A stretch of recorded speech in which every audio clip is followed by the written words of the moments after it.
एक ऐसा युद्ध जो कि अरावली की पहाड़ियों में हुआ था और जो भारत के इतिहास में स्वतंत्रता संग्राम और राजपूत साहस का प्रतीक बन चुका है। आइए आज हम बात करेंगे हल्दी घाटी के युद्ध के बारे में। Good morning everybody, my name is Supriya Singh and I welcome you all to Chahal academy. Today we are going to discuss about the battle of Haldi Ghati which was fought between the Rajput and Mughals। तो अगर हम बात करें तो Rajput forces जो Rajput forces थी it was led by Maharana Pratap.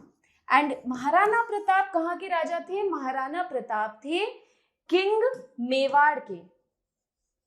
और जो मुगल फोर्सेस थी, मुगल फोर्सेस के जो कमांडर थे उस टाइम पे वो थे राजा मानसिंह, जो खुद भी एक राजपूत रूलर थे। कहाँ के? अंबर के। इन दोनों के बीच में the Mughal forces was led by Raja Man Singh and the Rajput forces were led by Maharana Pratap. इन दोनों के बीच में जो बैटल होती है हल्दी घाटी, अरावली रेंजेस में हल्दी घाटी एक घाटी है, वहां पे ये डिसाइसिव बैटल फॉट होती है एंड वी सी कि कैसे आखिर महाराणा प्रताप ने अपने वेलोर और अपने करेज से इस बैटल पे, मैं ये नहीं बोलूंगी कि जीत हासिल की, क्योंकि ये जो बैटल था it was kind of inconclusive in nature. अगर मैं इसकी हिस्ट्री की बात करूं तो it was during 1976, 18th of June 1976 जब ये बैटल ऑफ हल्दी घाटी होती है। ये वही टाइम था जब अकबर की कोरोनेशन हो चुकी थी, वो हो चुकी थी 1556 में और ये बैटल फॉट होता है 1576 में। अकबर की कोरोनेशन हो चुकी थी और अकबर मुगल किंगडम अपने आप को एक्सपैंड कर रहा था।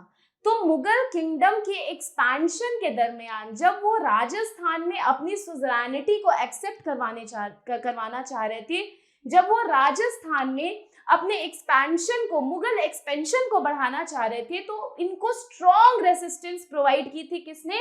महाराणा प्रताप ने। He was not ready to accept the suzerainty of the Mughal empire. He was not ready to accept the suzerainty as it was accepted by Raja Mansingh of Ambar.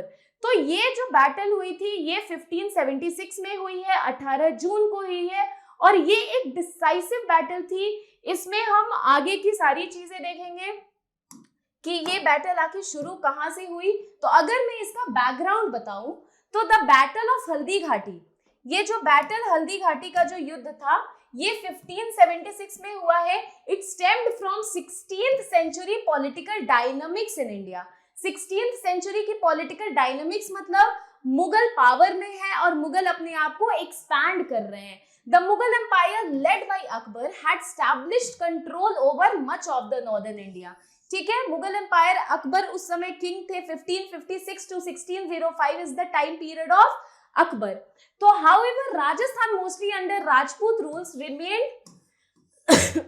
rulers remained resistant to gain control. Akbar used a mix of diplomacy and force. अब अकबर की क्या थी कि या तो मैं force से आपके किंगडम को अनेक्स कर लूंगा या फिर डिप्लोमेटिक टाइज से, जो कि मैंने बोला कि सुजरानिटी अगर आपने एक्सेप्ट कर ली मुगल एम्पायर की तो आप रूल कर सकते हो। एग्जाम्पल है राजा मानसिंह, कछवाहाज जिनकी के प्रिंसेस से अकबर ने शादी भी की थी, जिनको हम जोधाबाई के नाम से जानते हैं, है ना। तो अभी अगर हम देखें तो इन 1568 मुगल सीज चित्तौड़गढ़ फोर्ट। मुगल ने चित्तौड़गढ़ फोर्ट को सीज किया कभी? 1568 में and control the eastern Rajasthan. Chittorgarh fort is situated in the eastern part of Rajasthan और इसके फोर्ट को कैप्चर करते ही मुगल्स ने क्या किया? ईस्टर्न राजस्थान को कंट्रोल कर लिया। महाराणा प्रताप मेवाड़ को बचाना चाहते थे। So in order to protect Mewar he formed alliance with the other Rajputs. Despite divisions he resisted Mughal advances.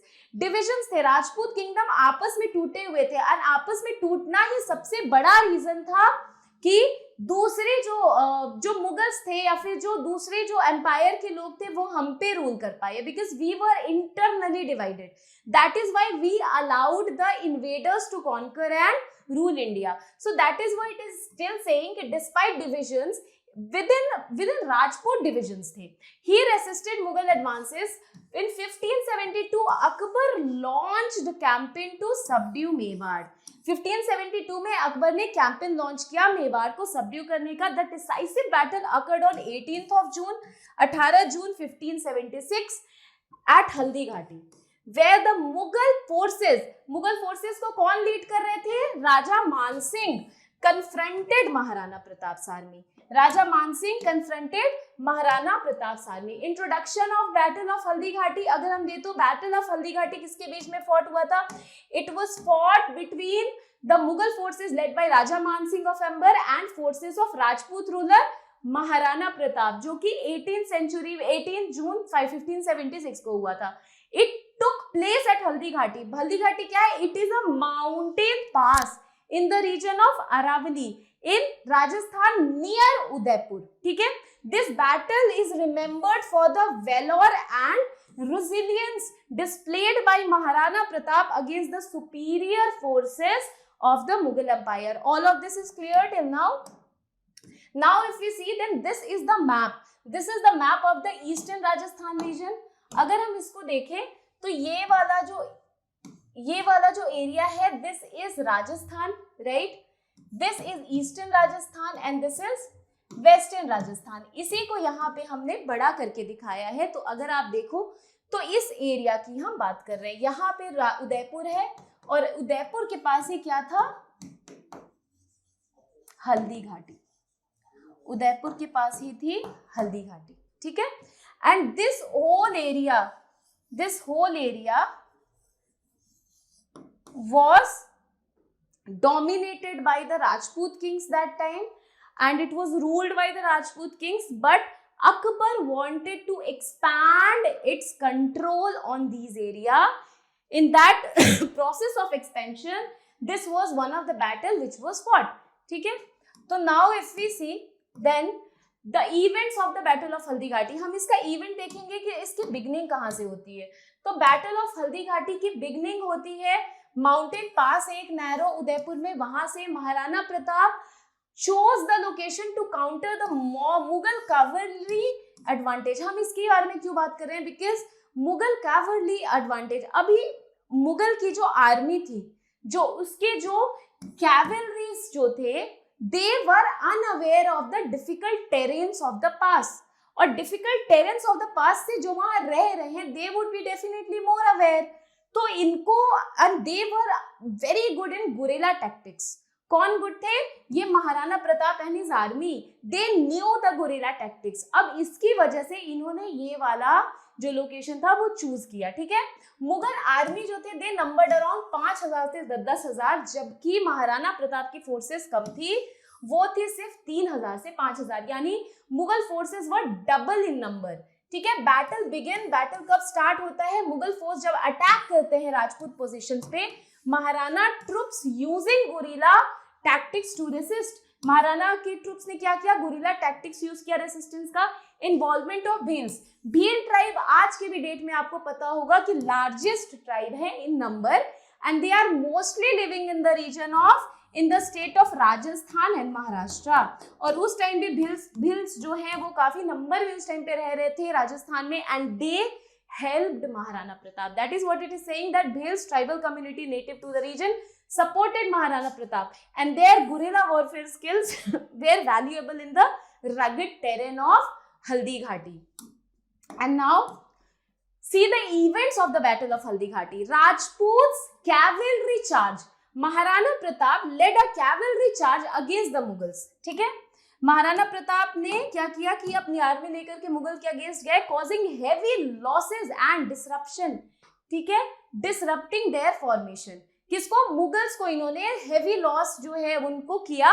And Mughal ने, but Mughal didn't stop there, they fought back. That is what it is saying, the Mughal fight back despite initial setbacks that caused on Mughals. The Mughal forces regrouped. Mughal forces फिर से regroup हुए और brought in more artillery, causing significant casualties among the Rajput. और withdrawal किसका होता है? तो recognise करने के बाद कि मुगल फोर्सेस की सुपेरियोरिटी है और मुगल फोर्सेस ने जितनी महाराणा प्रताप की फोर्सेस ने मुगल पे कैजुअलिटी की थी, उससे ज्यादा मुगल फोर्सेस कैजुअलिटी कर रहे हैं महाराणा प्रताप पे। ये रिकॉग्नाइज करते ही महाराणा प्रताप ने क्या डिसाइड किया कि मैं विड्रॉ करूंगा। The Rajput retreated to nearby hills. Rajput क्या हुए, वापस चले गए नियर बाई हिल्स में। while the Mughals claimed victory, Mughals ने they claimed victory and now what happened, outcome क्या था इसका कि despite strong resistance from Maharana Pratap force, भले ही महाराणा प्रताप की फोर्स ने बहुत ही स्ट्रॉन्ग रेसिस्टेंस दी थी, बट क्या था कि मुगल्स जो थे they were more in number, they had advance technology, इसीलिए मुगल्स क्लेम्ड विक्ट्री। मुगल्स ने क्या किया, they claimed victory after Pratap ordered a retreat to the nearby hills. Although they won, although the Mughals won, ठीक है, मुगल्स इस बैटल में जीतते हैं ऐसा हिस्टोरियन कहते हैं, लेकिन कुछ हिस्टोरियन इस पे जो है वो अग्री नहीं करते। कुछ हिस्टोरियन का कहना है कि मुगल्स नहीं जीते थे बल्कि महाराणा प्रताप जीते थे, because he was never caught. और आपको एक चीज पता होगी, कहावत ऐसे होती है कि महाराणा प्रताप ने घास की रोटी खाई थी, right? So it is talking, I don't know if it was myth or it was reality, but it is somewhere said कि महाराणा प्रताप गुरिल्ला टैक्टिक से जब वो बच के भाग रहे थे वहां से, तो वो जंगल में छिपे थे और वहां पे उन्होंने घास की रोटी खाई थी। Although they won, although the Mughals won, Mughals failed to decisively defeat the Maharana Pratap और एनेक्स मेवाड़। मुगल जीते थे लेकिन उन्होंने पूरी तरीके से मेवाड़ को अनेक्स नहीं कर पाए थे और डिफीट नहीं कर पाए थे महाराणा प्रताप को, क्योंकि पहले ही जो वॉर के मतलब जैसे ही उन्हें पता चला कि they are getting dominated by the Mughals, they chose to retreat. That we have already scene.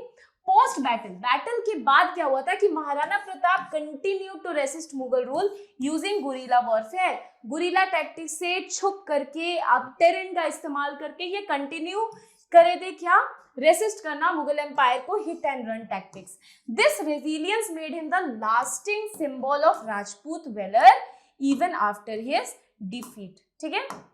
Now if you see then the controversies around the outcome of the battle, I told you ना कि controversy है, कुछ लोग कहते हैं कि मुगल जीते थे, कुछ लोग कहते हैं कि नहीं महाराणा प्रताप जीते थे। that controversy I am talking about after the withdrawal of the Pratap's forces, Pratap की फोर्सेस जब विड्रॉ कर गई थी तब मुगल्स claimed victory, ठीक है, मुगल्स ने तो विक्ट्री क्लेम किया था। however some historians, कुछ historians ये आर्ग्यू करते हैं कि बैटल जो था it was inconclusive, the same thing that I was talking in the previous minutes, that the battle was what, inconclusive. How?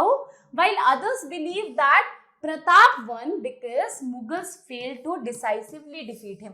वो पकड़े नहीं गए थे, उनको decisively defeat नहीं किया गया था, बीच में ही the battle was called off on Pratap's side क्योंकि वो retreat कर गए थे। That is why people believe like that, some of the historians.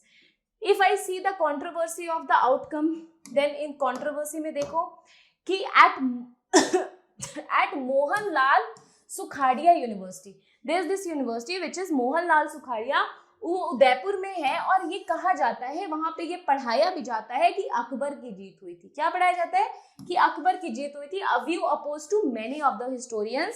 And if we see that professor Digvijay Bhatnagar जो कि चेयरमैन है हिस्ट्री डिपार्टमेंट के, उन्होंने यहाँ पे रिस्पॉन्ड किया है इस पे कंट्रोवर्सी में by referring his book Outline of History of Rajasthan. उसमें उन्होंने क्लैरिफाई किया था क्या, अकबर की विक्ट्री। उन्होंने बोला कि yes, Akbar won in the battle of Haldi Ghati. Okay, now if we see then significance क्या है फिर, अगर अकबर ही जीते और अगर इतनी कंट्रोवर्सी है उनके जीतने पे, तो सिग्निफिकेंस क्या, तो सिग्निफिकेंस ये है कि ये battle it displayed the valour and courage of the Rajput king, that is Maharana Pratap, उनके रेजिलियंस को ये बैटल दिखाता है। It means it symbolises the Rajput valour. In the battle Maharana Pratap forces brave by fought against Mughal despite being outnumbered and having inferior artillery. I told you the gun artillery was like inferior to that of Maharana Pratap. Despite that, they resisted too much. Military strategy, कौन सी strategy थी इनकी, gorilla tactics, और Bhil tribe ने support किया था, जिसकी वजह से कि इन्होंने गोरिल्ला टैक्टिक्स को इफेक्टिवली यूज किया था। कहाँ, in the rugged terrain of Haldi Ghati, ठीक है। Now if we see then significance of the battle, इसका बैटल का सिग्निफिकेंस क्या है? तो अगर सिग्निफिकेंस में देखिए, symbol of national pride, yes it is the symbol of national pride because Maharana Pratap resistance and commitment to protecting his land and freedom have been embraced as a symbol of nationalism and nationalist pride. Now tourist attraction, जो भी वहाँ के fort है, जो भी वहाँ की mountain है, जो पासेस है, जो टेरेंस है, these have become a part of the historical significance and tourist attraction. Coming on to the next point, defining moment in medieval history. Battle जो है हल्दी घाटी का, it marks a pivotal moment in the Indian history, highlighting the struggle between indigenous rulers, मतलब Indian rulers, and expansion of the Mughal empire, reflecting the political dynamics of the medieval period. ठीक है, now conclusion of the battle. Conclusion क्या था? It was kind of inconclusive, but still we would see here, Battle of Haldi Ghati is a prominent event in the political and power dynamics of medieval history. It is remembered till date. अभी तक इसको याद किया जाता है as a symbol of valor and underlying spirit to protect sovereignty of the Rajput kingdoms. It also inspired a lot of Indians during the freedom struggle against colonial rule. While the Mughals technically emerged victorious, technically Mughals की जीत हुई थी because Maharana Pratap had to retreat. So technically if we say then Mughals won, but Maharana Pratap tactical withdrawal ensured that the flame of resistance against the foreign domination remained alive. वो tactfully he withdrew. He did not let the Mughal Empire capture Mewar, and also he did not he did not just go away, he did not just hid somewhere, rather he was still in the process of attacking Mughals through his guerrilla tactics that it is talking about. Now if we see, so this topic is over and I hope आपको ये समझ आया होगा, and ये बहुत ही decisive battle था, ये बहुत ही, it is still remembered as a very very important battle in the history of India, जहाँ पे कि राजपूत्स displayed their resilience and valor against the Mughal Empire. So I hope आपको you have understood this video, and if you have any doubt related to it, you can write in the comment section. So thank you so much and see you in the next video. Thank you.